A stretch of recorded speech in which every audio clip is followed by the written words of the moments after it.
Quite an exchange of views over the future of the railways in the past week. There's a wonderful Flanders and Swan song on them. Anyway, rumours circulated that the Prime Minister plans to cancel the northern leg of the flagship HS2 rail project introduced by David Cameron and Gordon Brown, really, though it may be more of a Titanic than a flagship nowadays. Today it was briefed to GB News that Mr Sunak may use his main conference speech on Wednesday to announce officially that he will axe the Birmingham to Manchester leg.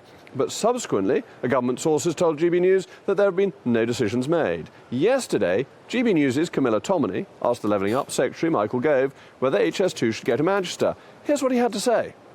Should it go to Manchester? Well, I think we need to make sure that we're getting absolute value for Mr. money Gove, from it. come on, you must be able to have an opinion on whether it should go to Manchester or not. I absolutely think the most important thing is making sure that when we level up, we take into account all of the things that we need to do. So we've shifted Arts Council funding. I know, but should it go to Manchester, research yes and or development no? funding. Well, we're going to have to... Should it? Not will it, We're going to should have it? to look at every conceivable pound that we spend on transport in order to make sure that we get value for money from it. And this rather reminds me of the Weebles who wobble but don't fall down, in case you've forgotten. Hey, look at me and Weeble. The Weebles wobble, but they don't fall down. Romper Room makes Weeble toys.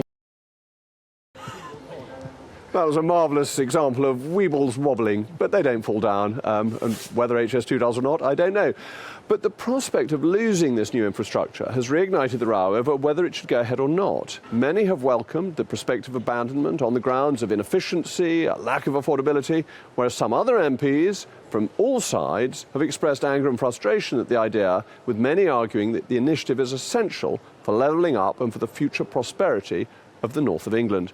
So HS2, should it stay or should it go? Well, we asked the great people of the Tory Party conference in Manchester, and the people have spoken.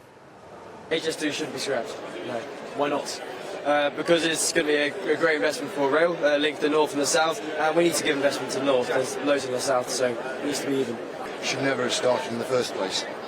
It's the Treasury Green Book didn't pass it. It was a political decision. Yes. Why is that?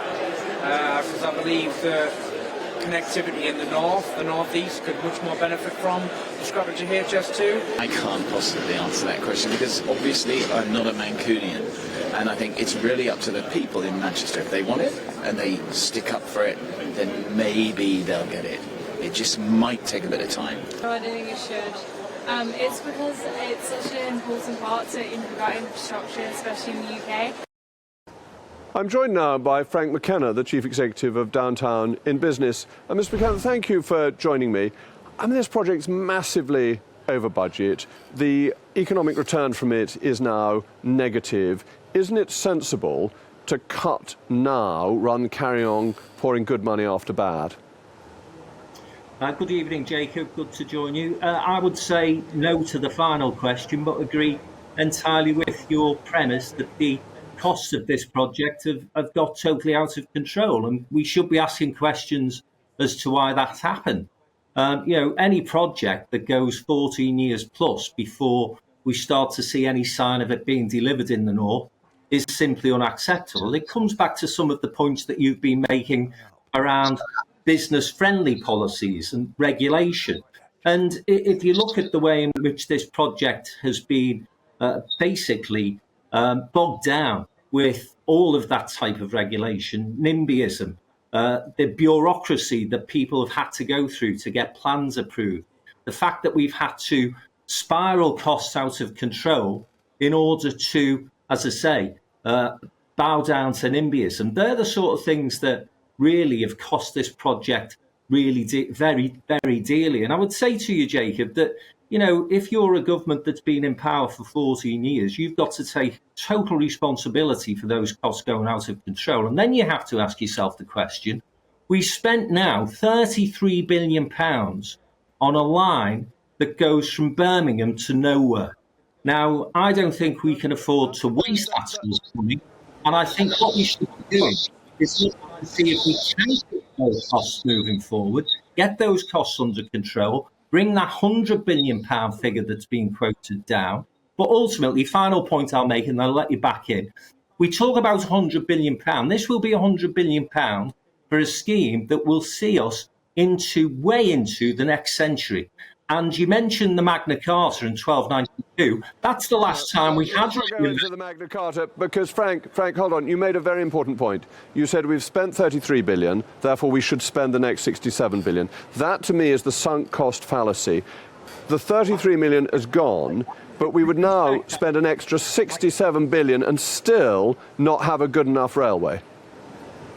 Well, I think we would have a much better railway. And again, I would say to you that I think we could still start to control costs better moving forward with some of the things actually Liz Truss was saying this afternoon. Cut regulation, become business friendly, get private sector investors confident again in putting money up for these infrastructure projects. You know and I know that we are absolutely atrocious at delivering big infrastructure projects, although not so bad in London. You know, again, I remember the controversy over the Elizabeth line. I remember the controversy over the Channel Tunnel. I remember the controversy over Wembley. All London-based projects that ran over.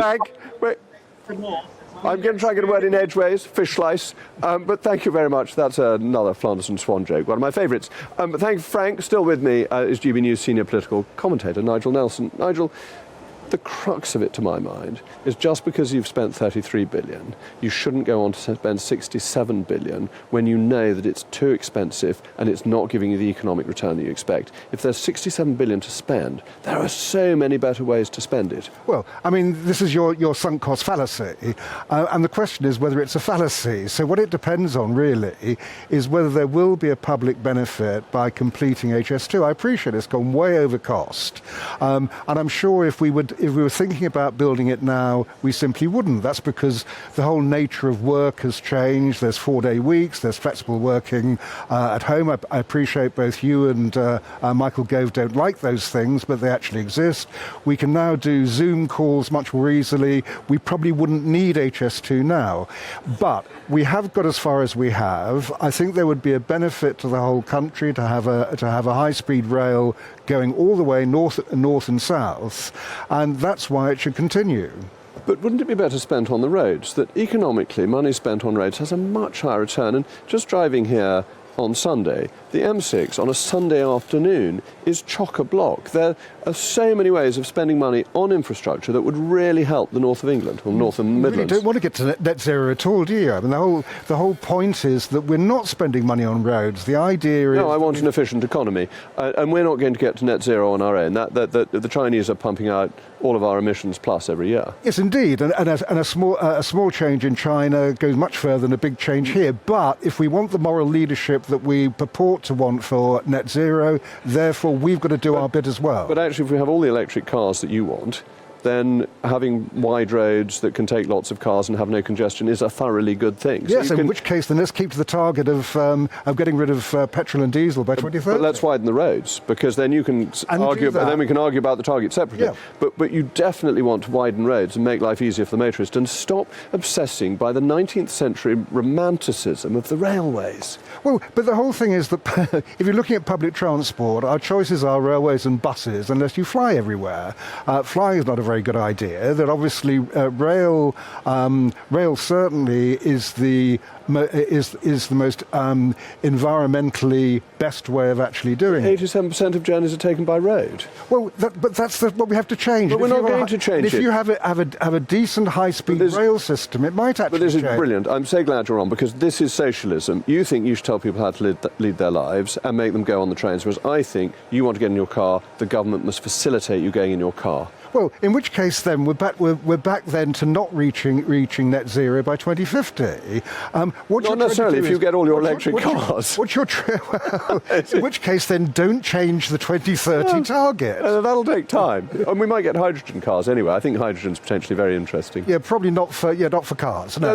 But the infrastructure must be in place. You must have a place where you can actually charge up your car. I can't round my area. I looked at an electric car. I can't use one. Those are things that need to be dealt with. But doesn't it, under all circumstances, make it more sense to spend money on motorways and cars, because if you have your way and net zero is the thing, you can spend it on charging points, you can spend it on subsidies for electric cars, all these sorts of things. If I have my way, I'm much less worried about that, but I still want people to be able to use their cars on roads that are clear. Is your argument there, Jacob, that what you do is the money you save from HS2 we put into electric cars? No, what I'm saying is that we waste an enormous amount of money on railways because we have a romantic 19th century view of the railways, and we need to spend that money on motoring. And first of all, I would widen roads and get rid of pinch points, because that has the greatest economic bang for your buck, or bang for your pound sterling. Yeah, as a commuter, I'm not very nostalgic about the railways, but I do like the idea of having a high-speed rail